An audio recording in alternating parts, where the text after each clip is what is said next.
The will to win can't be beat, and we did not play perfectly by any means throughout the game. We shot poorly from the free throw line. We had some key turnovers where we lost focus, but at the end of the game, really our crowd helped pull us through, and then our players stayed in it with all their emotion and belief. We had subbed Ashley in for her defense because they were running the sideline out of bounds. But then as soon as we got the stop and she took off with it, she got tripped, they called a foul, and she made both free throws. And I think that's what everybody's going to remember.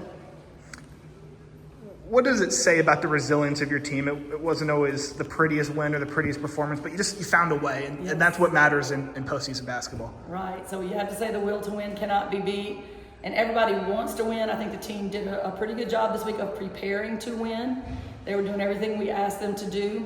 And then when you do those things, and you've done them a lot over and over throughout the year, you've sacrificed too much to give in. And I just think they kept fighting the whole way, and we're very fortunate that it turned out this way. I'm so thankful. You headed to North Dakota. Yes. What are your early thoughts on that matchup?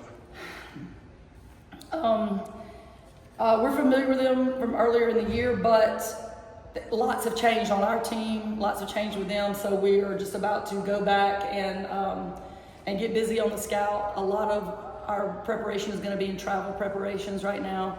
And, I believe somebody told me that about 80% of these games are won at home in the WNIT. And I think it's because most teams have played over 30 games, and they're tired of traveling.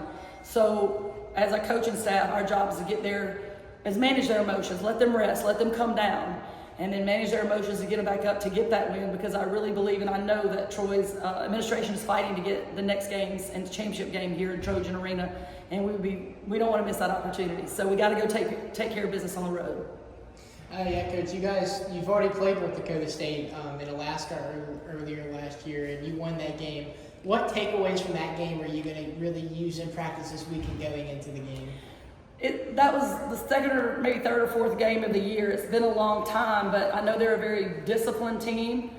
Of course, they have some good players, but they're very disciplined. They ran a lot of things that were hard for us to guard, but it might be easier on the second chance.